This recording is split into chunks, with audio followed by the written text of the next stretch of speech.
सभी साथियों को जोहार। आज हम लोग CNT के अध्याय 8 इसमें आज हम लोग प्रवेश करने वाले हैं और आज जो ये क्लास है वो बहुत ही महत्वपूर्ण है। पूरे CNT में कह लीजिए कि सबसे जो महत्वपूर्ण जो धारा है, धारा 46, आज हम लोग इस पे बात करने वाले हैं। तो आप लोग आराम से इसे देखिए और बड़े ही धैर्यपूर्वक आप लोग समझिएगा। ऐसा नहीं है कि भाई अब कुछ लोगों के मन में ये विचार भी आ रहा हो कि एग्ज़ाम डेट आ गया तो कुछ ऐसा मंत्र एकदम फूंक के मार दें कि 5 मिनट में 10 मिनट में सारा CNT दिमाग में। तो ऐसा संभव नहीं है, इसे समझना होगा और आराम से ही समझना होगा। तो अब ये चूँकि डेट आने के बाद 12 सितंबर को डेट आ गया है आपका, तो उम्मीद है अब आप लोग प्रैक्टिस मोड पे थोड़ा ज़्यादा आ जाएंगे कि भाई प्रैक्टिस करना है, हमें जम के प्रैक्टिस करना है। तो प्रैक्टिस करिए, वो ज़रूरी भी है। जहाँ से भी कर सकते हैं वहाँ से करिए, जहाँ आपको अच्छा लगता है कि नहीं ये मेरे एग्ज़ाम के स्तर के हिसाब से है तो आप वहाँ पे कर सकते हैं, कोई दिक्कत नहीं है। लेकिन आप प्रयास करिए, प्रैक्टिस करते रहिए। तो अब ये मैं बोल रहा था कि यदि आप लोगों को ऐसा लग रहा हो कि भाई स्पीडली एकदम निकल जाए तो ऐसा तो संभव नहीं है, लेकिन फिर भी अभी ये मेरा प्रयास रहेगा कि अभी तक जैसे कि जो रेगुलर बताया जाता था, सारा आर्टिकल को बताया जा रहा था, तो अब ये प्रयास होगा कि अब आप लोगों को जो महत्वपूर्ण धाराएं हैं केवल उन्हें ही बता दिया जाए और आगे बढ़ते चला जाए, ताकि समय ये कंप्लीट हो जाए। और ओवरऑल देखिए, पूरा एकदम एक एक धारा को जानना महत्वपूर्ण भी नहीं है, सभी धाराओं को याद करना महत्वपूर्ण भी नहीं है। जैसे आप संविधान जब पढ़े होंगे पॉलिटिकल साइंस में, तो भी आप सारा धारा आप याद नहीं किए होंगे। कुछ महत्वपूर्ण धाराएं हैं उन्हें याद करना पड़ता है। तो उसी हिसाब से हम लोग को इसमें भी पढ़ना है कि जो महत्वपूर्ण धाराएं हैं, जो बहुत महत्वपूर्ण हैं, उसे ही सिर्फ आप ध्यान देना है, ताकि आपको अधिक से अधिक एग्ज़ाम में आपको लाभ मिल सके। बाकी ज्ञानी हम लोग अगली बार बड़े जब बन जाएंगे। तो आप लोग चिंता छोड़ करके चलिए, जितना बताया जा रहा हो उतना आप करते जाइए। आज हम लोग अध्याय 8 स्टार्ट कर रहे हैं। अध्याय 8, ठीक है। और इसमें क्या है, तो इसमें भूमि के पट्टे और अंतरण मतलब ट्रांसफ़र, समझ रहे हैं, लीज या फिर ट्रांसफ़र, इससे संबंधित प्रावधान हैं। क्लियर है? ये जो टॉपिक है हमारा, इसमें धारा आपका अध्याय 8 में धारा 44 से लेकर के आपका 51 तक होगा।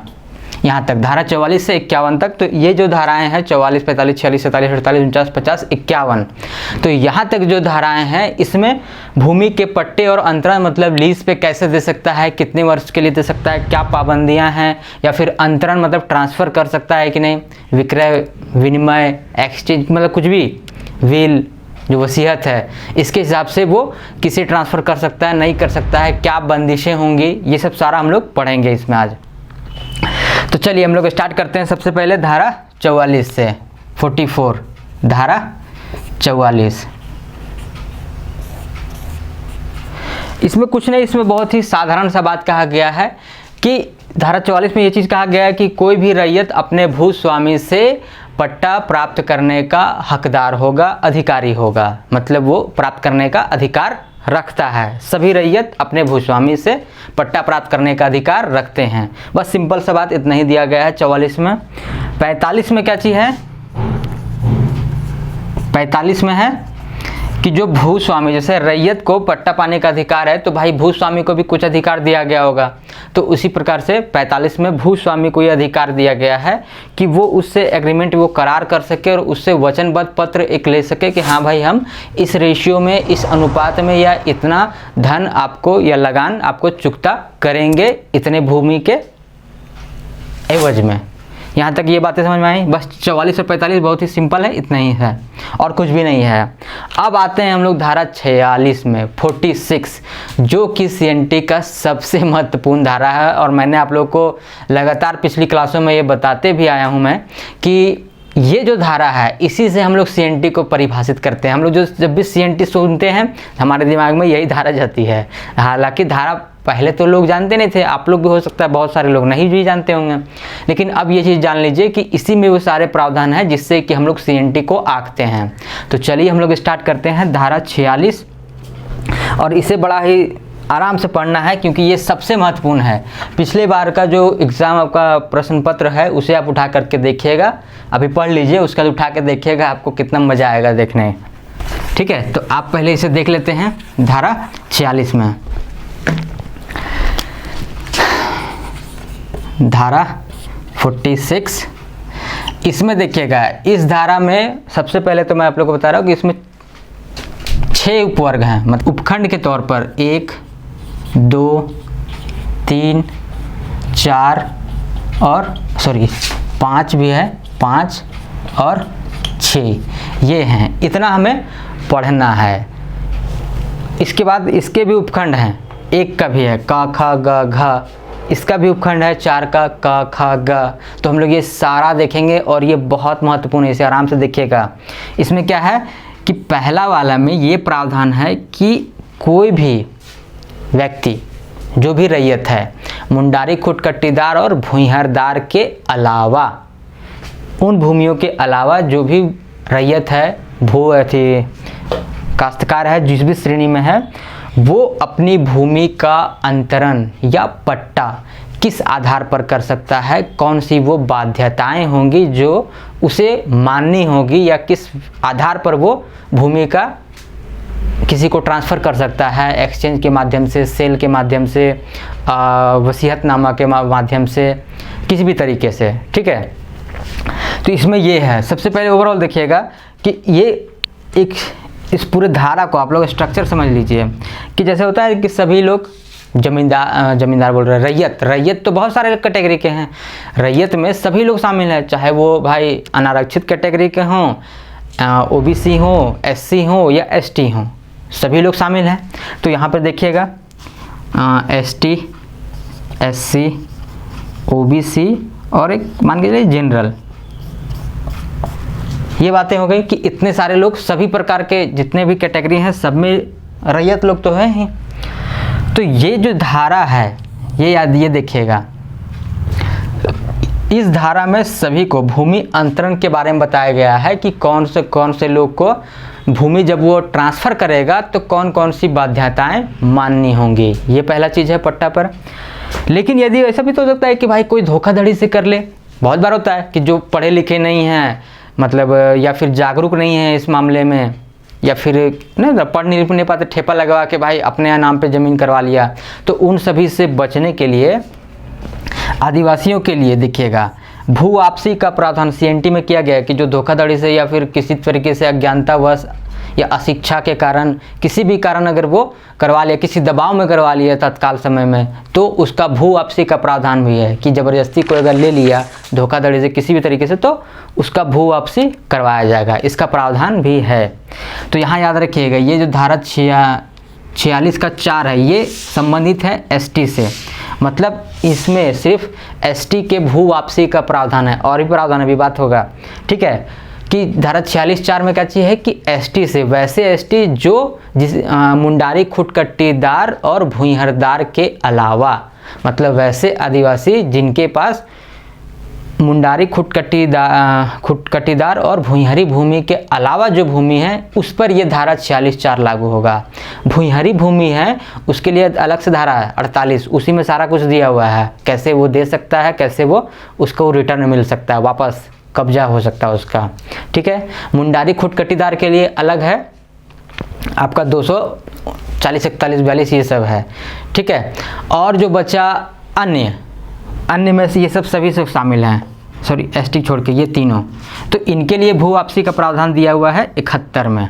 भू वापसी का प्रावधान देख लीजिए, एक तो 46 का 4 है जो कि सिर्फ एसटी से संबंधित है, भूइंहरी भूमि और मुंडारी खुटकट्टीदार के अलावा वाला भूमि पर।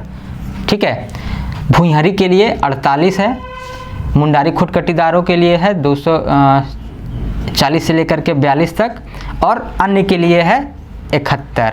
तो ये देखिएगा, भू वापसी का प्रावधान पूरे सीएनटी में इतना ही है।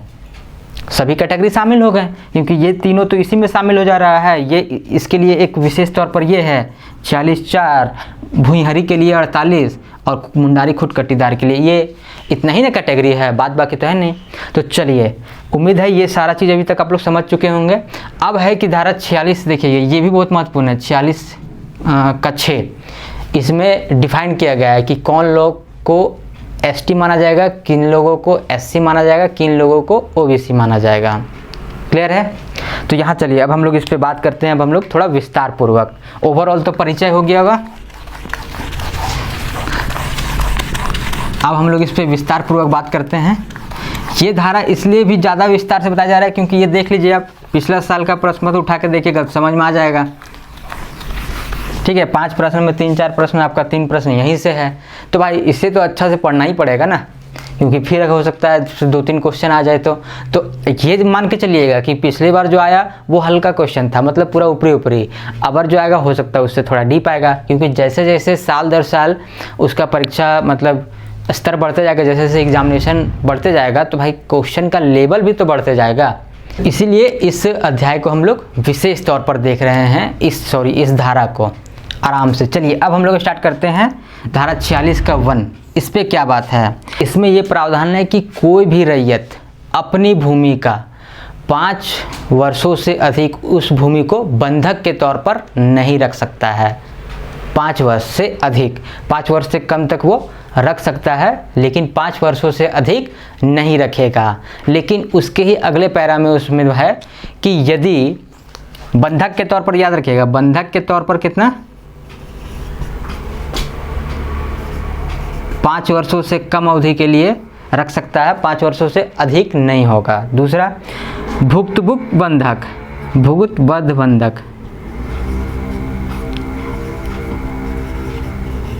इन दोनों में डिफरेंस मैंने आप लोग को पहले ही क्लास में बताया है, आप वो क्लास देख लीजिए, आराम से सारा परिभाषा समझ में आ जाएगा। दूसरा क्लास में। तो ये जो बंधक है, भुगतबद्ध बंधक के तौर पर कोई भी रैयत अपनी भूमि को 7 वर्षों से कम समय अवधि के लिए रख सकता है। बंधक के तौर पर 5 से कम, भुगतबद्ध बंधक के तौर पर 7 वर्षों से कम। इसी में एक और प्रावधान है कि यदि जो बंधकधार है, जिसके पास वो बंधक रखना चाह रहा है, वो यदि बिहार उड़ीसा सहकारिता, एक मिनट, बिहार उड़ीसा, हाँ, सहकारी समिति अधिनियम हो, बिहार उड़ीसा सहकारी समिति अधिनियम के तहत, देख लीजिए, लिख लीजिए इसे, क्या, बिहार उड़ीसा सहकारी समिति 1935 के में रजिस्टर कोई समिति हो, इसके अधीन कोई रजिस्टर्ड समिति हो, तो ये वर्ष जो है वो 15 वर्षों तक हो सकता है कि 15 वर्षों से कम समय अवधि तक के लिए वो भुगतबद्ध बंधक के तौर पर रख सकता है। यहाँ तक बातें क्लियर हुई? पहला में ये है, और इसके बाद अब स्टार्ट होगा इसका क ख ग घ, पहला का है, ठीक है, 46 में पहला का क। अब इसमें देखिएगा, अब इसमें प्रावधान स्टार्ट होता है वही कि कौन किसको ज़मीन बेच सकता है, नहीं बेच सकता है। तो ये बातें आप लोग से पहले भी हो चुकी हैं कि पहला में यही एसटी के बारे में बताया गया है कि कोई भी आदिवासी या फिर बोल सकते हैं अनुसूचित जनजाति का सदस्य किसी अनुसूचित जनजाति के साथ ही अपनी भूमि का अंतरण कर सकता है। ठीक है, खरीद बेच सकता है अपने, मतलब कोई आदिवासी के साथ ही, लेकिन इसमें जो शर्त है वो है थाना का, कि वो एक ही थाना के होने चाहिए। क्लियर है? इसमें ये प्रावधान है कि एक आदिवासी की ज़मीन कोई दूसरा आदिवासी ही खरीद सकता है, लेकिन एक शर्त है कि वे एक ही थाना के अंतर्गत होने चाहिए, अर्थात जिस थाना में जोत है, भूमि है, उसी थाना क्षेत्र का कोई व्यक्ति ही उसे खरीद सकता है, दूसरा नहीं। मतलब रांची का कोई ज़मीन है तो रामगढ़ का कोई, मतलब आदिवासी का कोई ज़मीन है रांची में, तो वो अगर कोई व्यक्ति रामगढ़ में है, वो भी आदिवासी है लेकिन वो रामगढ़ में है और ये रांची में है, दोनों का अलग अलग निवास स्थान है। तो वो आदमी अगर रांची वाला बेच रहा है चाहे रामगढ़ वाला बेच रहा है तो ये दोनों एक दूसरे की ज़मीन नहीं खरीद सकते हैं, एक दूसरे से नहीं बेच सकते हैं। इसके लिए एक ही थाना क्षेत्र में आना ज़रूरी है, ये बाध्यता है। इसे हटाने का प्रयास 2016 में किया गया था लेकिन ये सफल हो नहीं पाया। अब हम लोग बात करते हैं आगे, इस पर बात हम लोग किए भी थे, क्योंकि एक तरीके से ये अच्छा है कि चलिए भूमि को संरक्षण भी दे रहा है, लेकिन एक तरीके से बुरा भी है कि जब उसे पैसे का ज़रूरत होगा तो उसे पैसा मतलब उस भूमि का उचित जो मूल्य है वो नहीं मिल पाएगा, क्योंकि डिमांड कम है। खरीदार तो लिमिटेड है ना, खरीदार जब लिमिटेड होंगे तो भाई मूल्य भी कम होगा। इकोनॉमिक्स में हम लोग जानते हैं ये चीज़ कि जैसे जैसे डिमांड बढ़ता है वैसे वैसे प्राइस भी बढ़ता है, डिमांड कम प्राइस भी कम, दोनों एक दूसरे का समानुपातिक होता है। ठीक है, एक दूसरे का सीधा प्रभाव पड़ेगा, ये कम तो वो भी कम, ये अधिक तो वो भी अधिक। क्लियर है? तो पहला में यही चीज़ है। दूसरा जो है 46 खा, यहाँ आप लोग को दिख रहा है 46 का पहला का खा।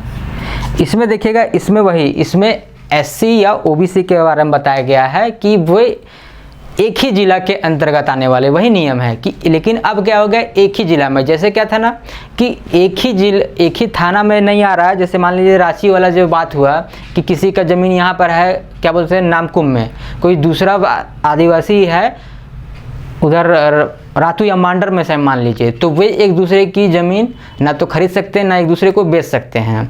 लेकिन ये बाध्यता एससी में और ओबीसी में नहीं है, ये एक दूसरे को ज़मीन बेच सकते हैं, खरीद सकते हैं। शर्त सिर्फ एक ही है कि वे एक ही ज़िले के निवासी होने चाहिए। मतलब अब रामगढ़ का आदमी रामगढ़ में जो भूमि स्थित है, तो वैसे अनुसूचित जाति और अन्य पिछड़ा वर्ग जातियों की जो ज़मीनें हैं वे उसी ज़िले के लोग खरीदेंगे। क्लियर है? मतलब रामगढ़ में कोई ज़मीन है तो रामगढ़ का आदमी जिसका ज़मीन है वो रामगढ़ का आदमी ही खरीद सकता है। रांची का आदमी का ज़मीन है तो रांची का आदमी ही खरीद सकता है, जो भी अनुसूचित जाति या ओबीसी में शामिल हों। क्लियर है? इतना ही चीज़ है खा में। अब हम लोग देखिए गा, एक गा वाला रुक जाइए, का खा गा। गा में क्या चीज़ है? इसमें है प्रावधान, देखिएगा क्या कि वही रजिस्ट्रीकृत अगर बैंक वगैरह है तब उसको वो अंतरित कर सकते। देखिएगा, कोई अधिभोगी रैयत, कोई भी रैयत अपनी जोत या किसी भाग का अंतरण कोई रजिस्ट्रीकृत समिति, बिहार और उड़ीसा सहकारी समिति जो है 1935, इसके अधीन, या फिर कोई बैंक है, कोई बैंक कंपनी या निगम जिसमें कि केंद्र या राज्य सरकार या फिर दोनों का मिला करके उन लोगों का शेयर 51% से न्यूनतम लिखा गया, मतलब कम से कम 51% हो, उससे अधिक हो, तो वैसी कंपनी या निगम को जिसने कृषि के लिए या कृषकों के उन्नति के लिए कार्य करने के लिए कोई निगम स्थापित किए, कंपनी स्थापित किए जो कि किसानों के लिए काम करेगी, तो उनके लिए ये कोई भी अपना भूमि ट्रांसफ़र उसे कर सकता है। ये प्रावधान है इसमें। ये चीज़ समझ में आया? मतलब मान के चलिए कोई रांची का कोई भी अनुसूचित जाति या जनजाति या ओबीसी किसी का भी ज़मीन है जिसमें ये बाध्यताएं हैं। जनरल वाले ज़मीन में कोई बाध्यता नहीं है, वो किसी को भी बेच सकता है, किसी को भी खरीद सकता, मतलब किसी को भी बेच सकता है वो, और उसका ज़मीन कोई भी खरीद सकता है, कोई समस्या नहीं है। यहाँ पे बात हो रहा है जिस पे कि बाध्यताएँ हैं। तो जैसे अभी जो हम लोग बाध्यता पढ़े कि एक में थाना का बाध्यता है, एक में जिला का बाध्यता है। अनुसूचित जनजाति के मामले में थाना का बाध्यता है, लेकिन अनुसूचित जाति और अन्य पिछड़ा वर्ग के बारे में जिला की बाध्यता है। लेकिन ये दोनों बाध्यताएं को दरकिनार कर दिया जाएगा कब? जब किसी भी एक निगम या कोई समिति जो कि इस बिहार उड़ीसा सहकारी समिति 1935 के अंतर्गत रजिस्टर्ड हो, या फिर कोई बैंक हो जो कि कृषि कार्य को बढ़ावा देगा, या फिर कोई ऐसा निगम है जिसमें कि राज्य सरकार या केंद्र सरकार या दोनों का मिला करके 51% कम से कम उसका शेयर उस कंपनी में होना चाहिए, उस निगम में होना चाहिए, तब ये जो बाध्यताएं हैं वो शिथिल हो जाएंगी, मतलब कार्यशील नहीं होंगी, इन्हें दबा दिया जाएगा और वो भूमि अंतरित किया जा सकता है। लेकिन याद रखिएगा, वैसे ही कंपनी जो कि कृषकों की भलाई के लिए काम करने के लिए स्थापित किया जा रहा है, किसान के लिए काम करेगा, कृषि की उन्नति के लिए काम करेगा, वैसी समितियों को या फिर वैसी कंपनियों को ही ये भूमि ट्रांसफ़र किया जा सकता है। क्लियर हो गया होगा, हो सकता है, उम्मीद है कि ये क्लियर हो गया होगा। तो ये बात था धारा 46 ग में। ये बातें समझ में आ गई कैसे ट्रांसफ़र होगा, पहला का ग। अब लास्ट बचा 46 का उपखंड पहला का घ। इसमें क्या है, इसमें वही जनरल प्लॉट के बारे में बताया गया है कि इसमें कोई बाध्यता नहीं होगी, वो जिसको चाहे मर्जी उसको बेच सकता है। क्लियर है। तो पहला समझ में आया धारा 46 का पहला। इसमें क्या था कि कोई भी रैयत अपनी भूमि को 5 वर्षों से अधिक समय के लिए बंधक के तौर पर नहीं रख सकेगा। दूसरा कंडीशन क्या था, इसी में ही था कि यदि वो भूगतबद्ध बंधक के तौर पर रख रहा है तो 7 वर्षों तक रख सकता है। लेकिन यदि वो किसी ऐसी समिति को दे रहा है जो कि बिहार उड़ीसा सहकारी समिति 1935 के अधीन रजिस्ट्रीकृत हो, तो वो 15 वर्षों तक के लिए दे सकता है। मतलब 15 वर्षों से कम समय अवधि के लिए 14 वर्ष 11 महीने 29 दिन मान लीजिए, कोई दिक्कत नहीं है, मोटा मोटी 15 साल के लिए दे सकता है।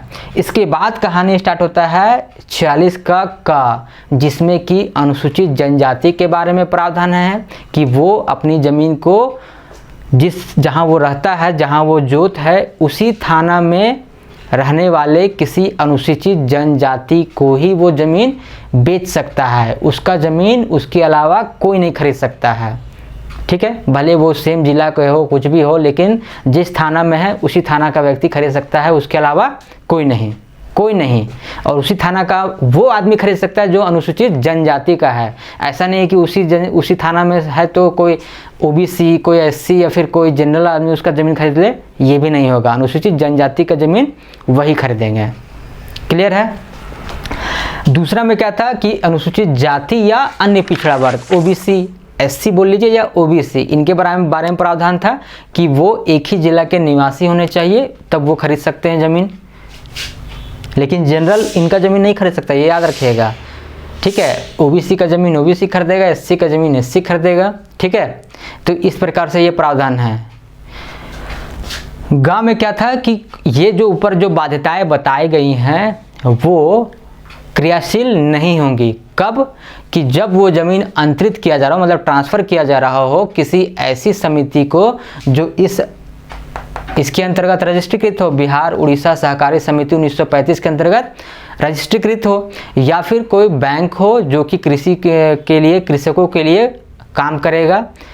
दूसरा बात ये था कि यदि कोई निगम हो जिसमें कि राज्य सरकार या केंद्र सरकार का या दोनों को मिला करके 51% उसका शेयर हो, उससे अधिक हो, वैसे निगम के लिए कर सकता है। लेकिन वो निगम भी कृषकों के लिए काम करने के लिए होना चाहिए कि कृषकों के लिए काम करेगा, कृषि की भलाई के लिए, उन्नति के लिए काम करेगा। तो उम्मीद है ये बहुत महत्वपूर्ण धारा था, इसलिए इसे बहुत बार बार रिपीट कर करके बताया गया कि ठीक है, आप उम्मीद है कि आप लोगों को ये पूरा क्लियर हो गया होगा कि कौन किसे बेच सकता है, क्या नहीं बेच सकता है, क्या बाध्यताएँ हैं, क्या कहाँ छूट है। क्लियर है। अब आ जाइए धारा हम लोग 46 का दूसरा में आते हैं। चलिए इससे पहले मिटा देते हैं।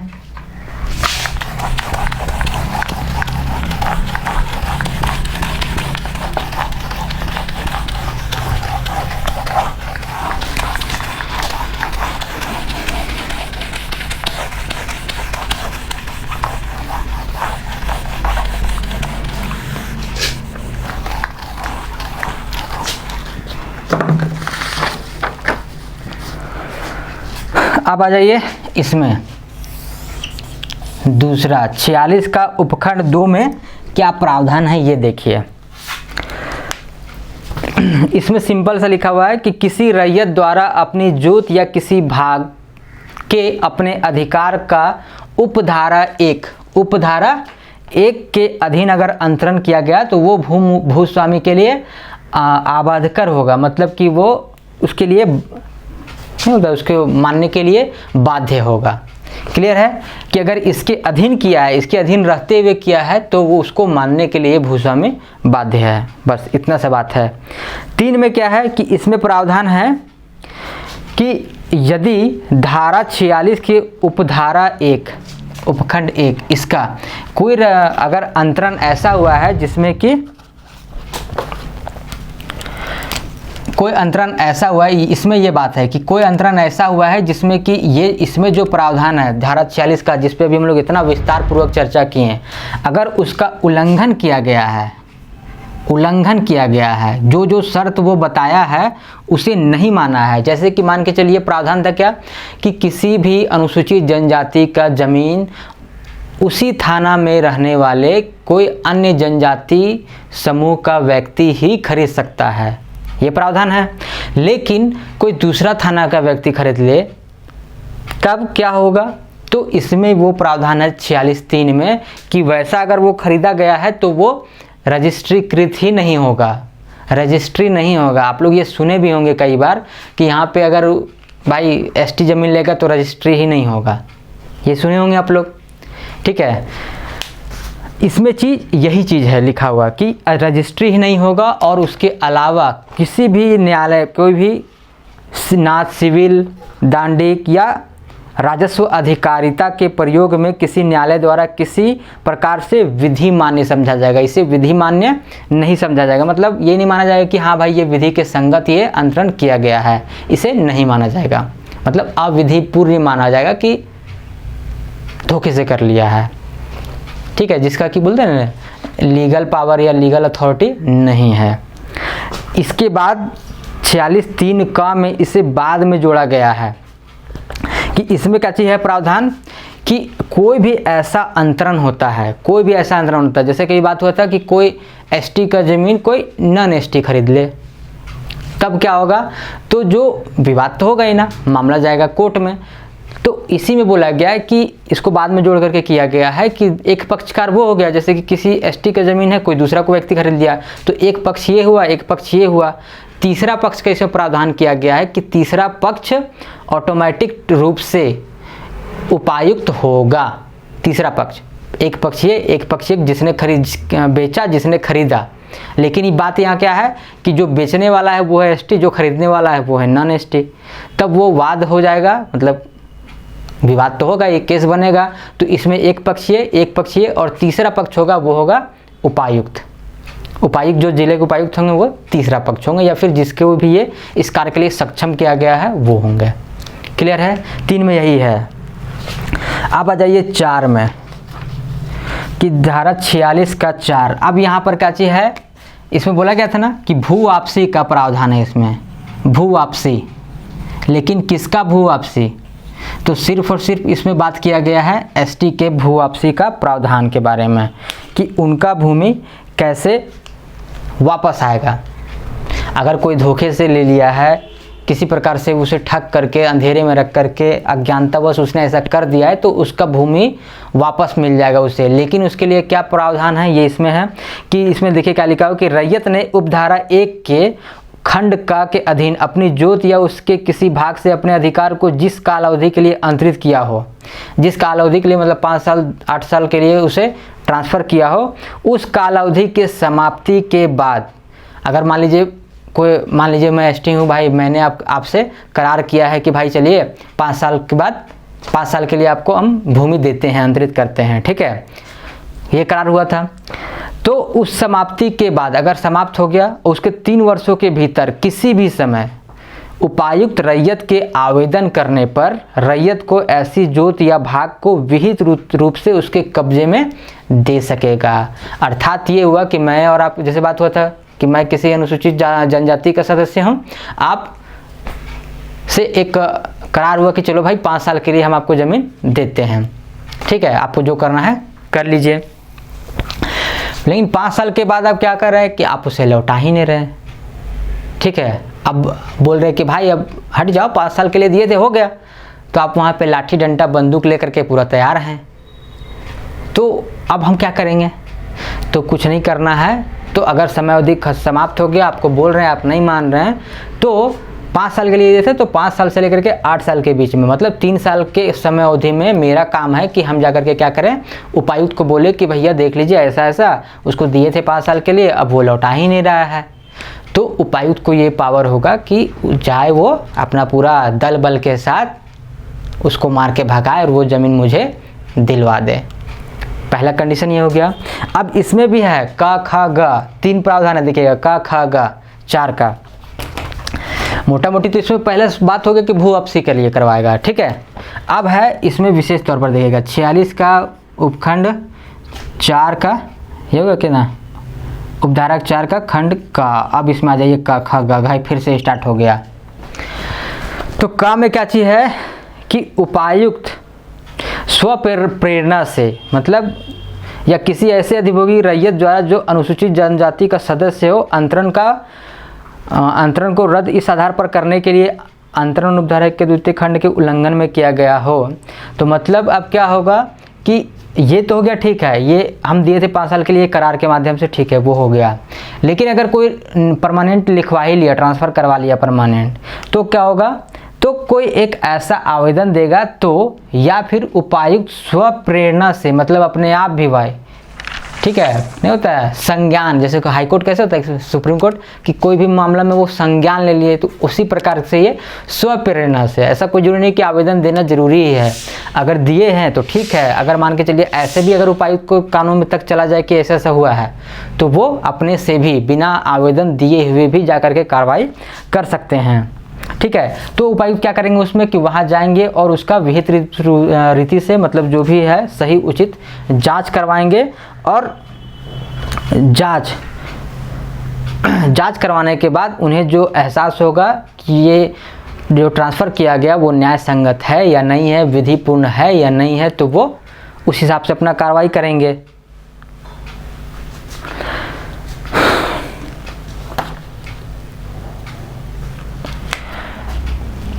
अब इसमें क्या कहा गया है, एक चीज़ और इसमें कहा गया है कि धारा 46 का में कि जो आवेदन दिया जा रहा है उपायुक्त को, जो उपायुक्त को आवेदन दिया जा रहा है वो अंतरण की तारीख से स्व प्रेरणा से कर दे तब तो कोई बात ही नहीं है। लेकिन अगर वो आवेदन हम दे रहे हैं तो आवेदन देंगे तो कब देंगे, ऐसा नहीं कि भाई अंतरण हुआ और 100 साल के बाद मेरा पोता का पोता जाके दे रहा है, ऐसा नहीं है। तो बोल रहा जो अंतरण हुआ है उसके 12 वर्षों के भीतर ही आवेदन देना है, 12 वर्षों के भीतर, ठीक है। अंतरण की तारीख से 12 वर्षों के भीतर ही वो जाकर के आवेदन देगा उपायुक्त को। अगर स्व प्रेरणा से वो ले ले तो बहुत अच्छी बात है, अगर नहीं हो पा रहा है तो आप आवेदन दीजिए, लेकिन जिस समय वो अंतरण हुआ है उसके 12 वर्षों के भीतर। 46 का अब देखिए इसमें उतना ही है, 46 का 4 का ख में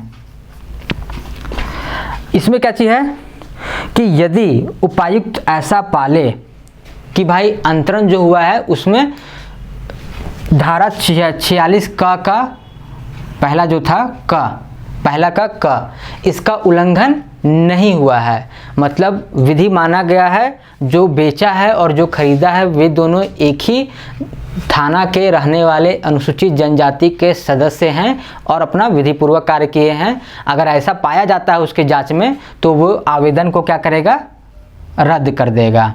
खा में ये बात है, क्लियर है। पहला में क्या था कि उपायुक्त स्व प्रेरणा से भी वो मान सकता है, ले सकता है, या फिर आवेदन देना है जिसे भी जिसका भी भूमि के साथ ऐसा गलत हुआ है वो आवेदन देगा, लेकिन कितने वर्ष के भीतर, 12 वर्ष के भीतर। अब है उपायुक्त उसका जांच करवाएगा और उसके बाद अगर ऐसा होगा तो रद्द कर दे सकता है। और अगर वो पाया गया कि नहीं, उल्लंघन नहीं किया गया है, तो आवेदन को रद्द कर देगा, कहानी खत्म। अब तीसरा क्या हो गया, धारा 46 का ग, 4 का ग, ये बहुत महत्वपूर्ण है, इसे देखिएगा, इसमें बड़ा मज़ेदार भी है कि यदि ऐसा कोई ट्रांसफ़र हुआ है, ठीक है। अब देखिएगा कि अब क्या है कि ट्रांसफ़र तो हो गया, उपायुक्त अब पाया कि नहीं, उल्लंघन तो हुआ है।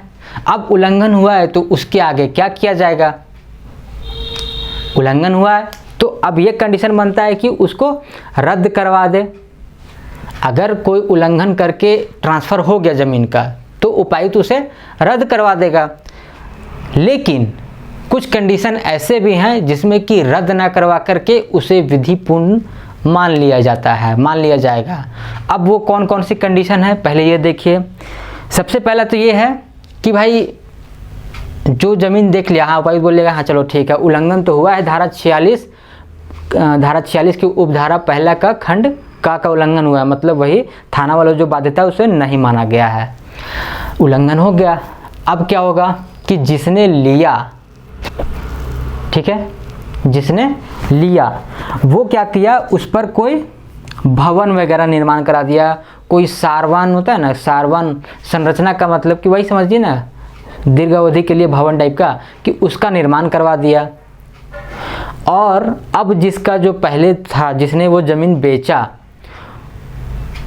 अब उसको क्या बोला जा रहा है कि भाई ये जो ज़मीन पे तुम्हारा बना दिया है तो उसका कम से कम खर्च दे दो। ये बोल रहा है कि नहीं हम तो नहीं देंगे, वो अपना बनाया अपना ले जाए। अब भाई घर है तो क्या करे, उसको ईंटा कबाड़ के तो नहीं ला सकता है।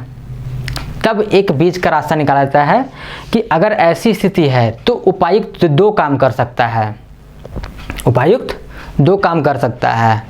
पहला काम ये करेगा कि या तो अगर जो अंतरक है, मतलब जिसकी भूमि ट्रांसफ़र हुई है, अगर वो उसका भुगतान करने को तैयार नहीं है तो उपायुक्त बोलेगा जिसने वो ज़मीन खरीदी है उसको कि भाई तुम बना तो लिया है लेकिन वो देने के लिए तैयार नहीं है, तो एक काम करो 6 महीना या अधिक से अधिक 2 साल का समय दे सकता है उपायुक्त कि इतना दिन का समय देते हैं, तुम अपना ये जितना है भैया ले जाओ, किसी प्रकार से अपना इस संरचना को तोड़ लो, काहे कि हम तोड़ेंगे तो सब बर्बाद हो जाएगा, तो तुम अपने हिसाब से इसको हटा लो। 6 महीना या अधिक से अधिक 2 साल का समय दे सकता है, तो इतना दिन का समय दिए तुम अपना हटा लो। अगर उसके बाद भी वो नहीं हटाता है तो उपायुक्त आएंगे भाई साहब और सारा कुछ तोड़ ताड़ करके वो जो भूमि पे है वो दखल दे देंगे जिसका वो ज़मीन था, जिसने वो बेचा था, इच्छा से या अनिच्छा से। इसीलिए जो ज़मीन खरीदने वाले हैं बड़ा सोच समझ के खरीदिएगा। दूसरा कंडीशन, एक और भी पावर दिया गया उपायुक्त को कि अगर ऐसा होता है कि उसने कोई सारवान मतलब होता है संरचना का निर्माण करवा लिया हो, कब, छोटा नागपुर काश्तकारी संशोधन अधिनियम 1869 के पहले, सॉरी 1969 के पहले, इस समय में भी एक संशोधन हुआ था। तो इसके आरंभ से पहले, इसके आरंभ के पहले छोटा नागपुर काश्तकारी संशोधन अधिनियम 1969, इसके पहले का अगर उसमें निर्माण है किया हुआ संरचना का, तब एक कंडीशन और भी होता है कि अगर कोई वैसा भवन टाइप का या सारवान संरचना का निर्माण करवा दे तो उपायुक्त को ये शक्ति है कि इस अंतरण को विधि मान्य करार कर दे। लेकिन इसमें भी है, लेकिन एक कंडीशन यहाँ पे भी होगा कि विधि पूर्ण करने के लिए भाई अगला को जो क्षति हुआ, जिसका वो भूमि था उसको क्षति हुआ, उसका क्षतिपूर्ति करना होगा जिसने ये ज़मीन खरीदी है। अब ये क्षतिपूर्ति कैसे होगा, तो इसका भी 2 रास्ता बताया गया है। पहला तो ये कि वो जो जिसका ज़मीन था वो इसको भुगतान कर दे उसके बदले, कि भैया इतना ही संरचना निर्माण कर दिया है भाई, लाखों रुपया का लगा चुका है इसमें पूंजी, तो ये तो बर्बाद हो जाएगा, तो एक काम करो तुम इसको इतना पैसा दे दो। ठीक है, अगर जिसका ज़मीन था वो देने के लिए तैयार हो गया, जिसने वो बनवा दिया लेने के बाद उसको देने के लिए तैयार हो गया, तब तो ठीक है, बात ठीक है, वो पैसा लेगा, उसको हटा देगा, कहानी ख़त्म। लेकिन अगर ये बोले, जो बेचा था वो बोले कि नहीं भाई मेरे पास पैसा नहीं, हम नहीं दे सकेंगे, अपना इसको क्या करना है समझ ले, तो उपायुक्त बोलेगा भाई सोच लो, बहुत पुराना है, 1969 के पहले का समय का है, तो ज़रा सोच विचार लो, नहीं तो कोई दूसरा रास्ता भी है मेरे पास। अब वो दूसरा रास्ता क्या है, दूसरा रास्ता बोले भाई कि ये कि इसको विधि मान्य कर देगा, क्या कि जाओ ठीक है विधि मान्य हो गया, अगर वो पैसा नहीं दे रहा है तो विधि मान्य हो गया। लेकिन जो ये खरीदा है ज़मीन, उसका अब ये कर्तव्य होगा कि जिसका ज़मीन था, जिसने इसे बेच दिया था या फिर इसे ठग के ले लिया था ये, तो इसको ये क्या करे, उचित मुआवजा दे जो कि उसके पुनर्वास के लिए पर्याप्त हो, और वो उपायुक्त के द्वारा निर्धारित होगा कि हाँ भाई तुम इसको काम करो, चलो 2 लाख रुपया दे दो, अपना घर बना लेगा छोटा सा, चाहे 2 लाख रुपया दे दो, इसका ये इतना का मुआवजा के तौर पर ये ठीक है, 3 लाख रुपया दे दो, जितना भी वो निर्धारित कर दे, उपायुक्त जितना निर्धारित कर देंगे उतना उसे देना पड़ेगा और ये विधिपूर्ण मान लिया जाएगा। क्लियर है? तो आदिवासियों की जो ज़मीन है उसके अंतरण के संबंधित प्रावधान भी आपने देख लिए और कैसे कैसे उसका बेदखल, मतलब जो खरीद लिया उसको बेदखल करके वापस उसे उसके दखल में दिया जा सकता है। ये प्रावधान भी आपने देख लिया धारा 46 का 4 में, उपधारा 4 में। अब चलिए आते हैं हम लोग धारा 46(5) में। बस हो ही गया है, कंप्लीट है।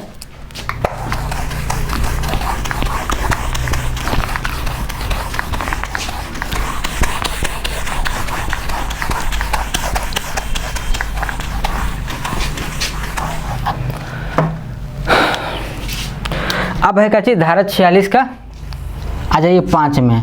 5 में क्या है कि ये जो है इसमें बोला गया है कि कोई भी जैसे जो ट्रांसफ़र है, कोई भी जो ट्रांसफ़र किया गया है वो अविधिपूर्ण मान्य नहीं माना जाएगा मानभूम जिले को छोड़ करके, ठीक है। जहाँ पर 1 जनवरी 1903, जैसे हम लोग पढ़े थे ना कि जो CNT है वो 1903 में ही बन के तैयार हो गया है था, लागू भले 1908 में हुआ लेकिन बन तो गया था 3 पे ही। तो उस समय का डेट दिया हुआ है कि यदि मानभूम जिले को छोड़ करके अन्य पूरे झारखंड में जहाँ पे भी CNT लागू होना है वहाँ पर 1903 1 जनवरी 1903 के पूर्व में किया गया कोई भी इस तरह का ट्रांसफ़र अविधिपूर्ण मान्य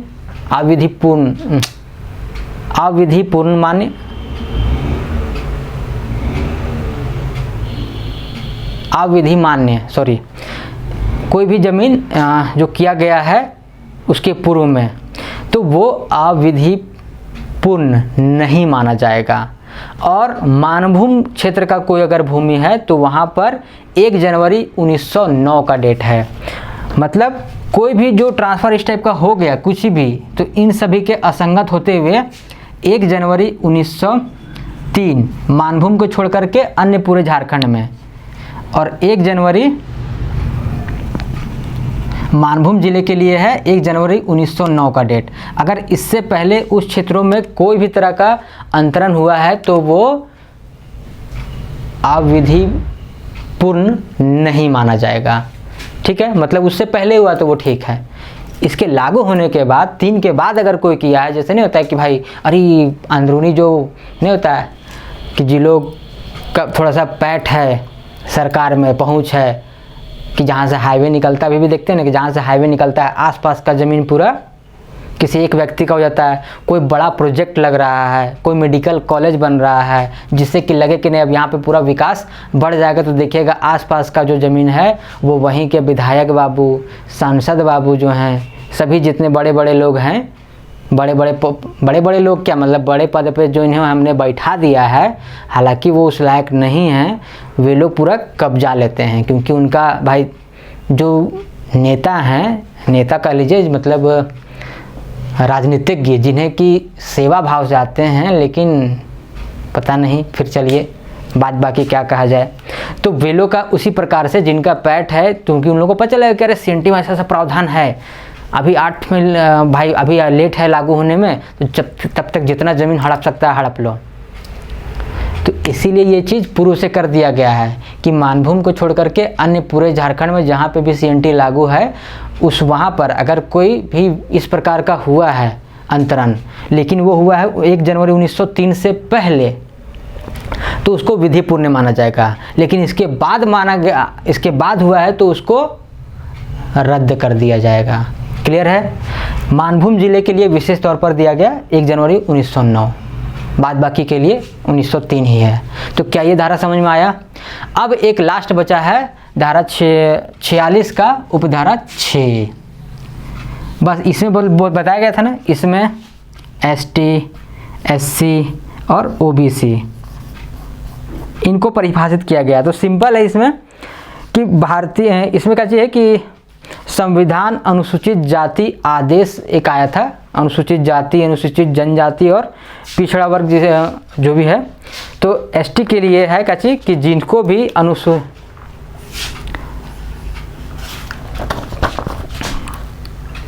कि वैसी जनजातियां हैं इसमें कि ऐसी जनजातियां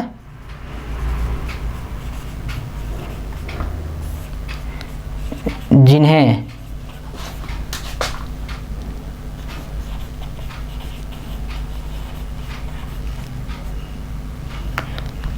संविधान द्वारा, है ना, संविधान में प्रावधान करके अनुसूचित जनजाति आदेश, अनुसूचित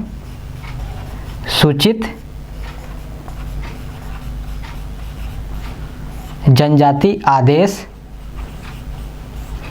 1950 के अंतर्गत बताया गया है, शामिल किया गया है, वे सभी एसटी माने जाएंगे। और इसी आदेश के अलग से इसी में एक आदेश दिया गया था अनुसूचित जाति के लिए, यहाँ पे एसटी, ठीक है, यहाँ पे एससी, इसके लिए तो ये लोग एससी माने जाएंगे। अनुसूचित जनजाति आदेश 1950 और अनुसूचित जाति आदेश 1950, इनके अंतर्गत जिनको बोला गया है वे सभी अपने एसटी कैटेगरी में हैं, एससी कैटेगरी में हैं। परिभाषित किया गया कि कौन कौन है, जैसे आप बात हो रहा था एसटी, एससी, ओबीसी, तो ओबीसी कौन, तो ओबीसी पे विशेष प्रावधान दिया गया है कि जिसे भी अपने राज्य सरकार जिसे भी पिछड़ा वर्ग घोषित करे कि हाँ भाई ये हमारे राज्य में इनकी स्थिति पिछड़ी हुई है, इसलिए ये हम मेरे राज्य के लिए ये पिछड़ा वर्ग के रूप में शामिल होंगे या जाने जाएंगे, तो उनको पिछड़ा वर्ग माना जाएगा। क्लियर है। एसटी एससी के लिए संविधान द्वारा जो वो है उसमें आदेश के तौर पर शामिल किया गया अनुसूचित जनजाति आदेश 1950 और अनुसूचित जाति आदेश 1950 के अंतर्गत जिन्हें शामिल किया गया वो इस कैटेगरी में है, और ओबीसी को डिफाइन करने का अधिकार राज्य सरकार को दिया गया है। तो यहाँ हमारा होता है धारा 46 समाप्त। ये पूरा अपने आप में एक समझिए बहुत बड़ा चैप्टर है। धारा 46 जो है अपने आप में बहुत बड़ा चैप्टर, इसमें देखें आपने कितना सारा प्रावधान है। तो उम्मीद है ये सारे प्रावधान आपको समझ में आए होंगे, तो आप लगातार वीडियो को देखते रहिएगा। उम्मीद है आपको जल्दी ये महत्वपूर्ण जो है उसको पढ़ाते हुए समाप्त किया जाएगा। ये धारा बहुत ज़्यादा महत्वपूर्ण था। अब हम लोग जो अगले क्लास में हम लोग धारा 48 को देखेंगे वो भी बहुत महत्वपूर्ण है। तो अब जो महत्वपूर्ण है बस उसी को उठा करके थोड़ा अच्छे से आपके साथ डील कर देना है कि ताकि आपको अच्छे से समझ में आए और एग्ज़ाम में जा कर के धूम मचा दें। चलिए फिर मिलते हैं हम लोग कल। धन्यवाद।